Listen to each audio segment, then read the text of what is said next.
د بلوچستان په کوټه ښار کې د ځانمرګي برید د مرګ ژوبلې وروستي جزئیات خپاره شوي. درنو لیدونکو ستړي مه شئ. په بلوچستان کې د اورګاډي په تمځي کې چاودنې تر اویا ډیرو کسانو ته مرګ ژوبله اړولې. په بلوچستان کې د اورګاډي په تمځي کې چاودنې 40 کسان وژلي او تر 450 ډیرې ټپیان کړي. د بلوچستان سیمه ایزې رسنۍ وایي چې په کوټه ښار کې د اورګاډي په یو تمځي کې نن د خالي یا شنبې پر ورځ ځانمرګي برید لږ تر لږه 21 کسان ووژل او تر 50 ډیر یې ټپیان کړل.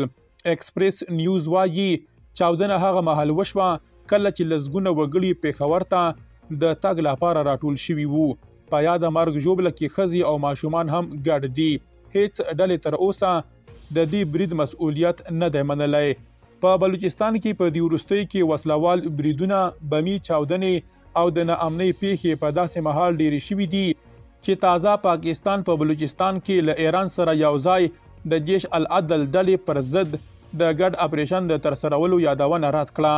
د پاکستان د بهرنیو چارو وزارت ویاندې ممتاز زهرا بلوچ د فرانس پریس خبري رسنۍ د خبریال د پوښتنې په ځواب کې د داسې اپریشن په اړه راپورونه درغلیز خبرونه وبلل او رد یې کړل چې ویل شوي وو د پاکستان پوځ او د ایران وسلوال ځواکونه یې په ګډه ترسروي.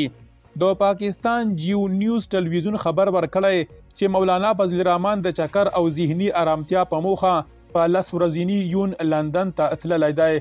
د هغه د ګوند ویاند یادې رسنۍ ته ویلي په وروستیو 3 میاشتو کې مولانا فضل الرحمن 40 ګړی کار کړی او ډیر ذهني ستومانه وو چې اوس چکر او آرامۍ ته اړتیا لري.